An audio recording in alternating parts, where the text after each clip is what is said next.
5人目のスペシャリストは首藤准教授です。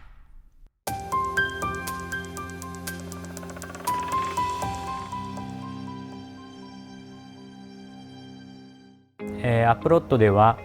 今回 CHAS という、新しい技術を作りました。この CHAS という技術は、C エレガンスという実験動物を用いますけれども、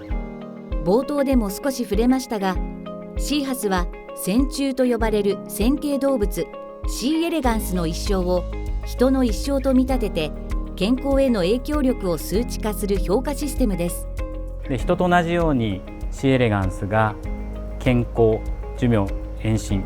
するかしないかというところを定量化することができる、そういう技術になっています。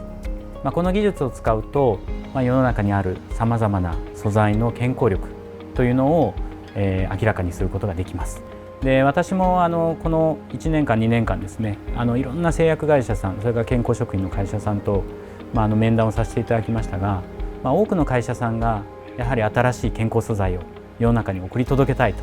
いうふうにおっしゃってるわけなんですけれども、やはりいろんな健康素材を開発しようとしても最終的には人に使うので、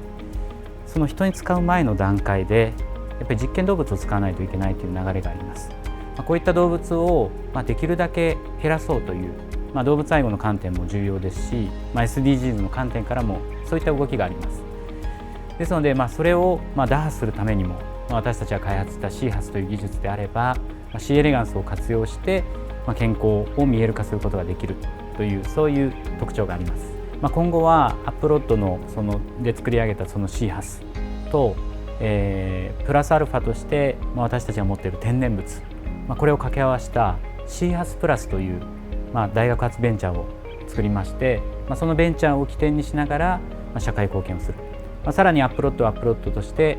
大学体が世の中に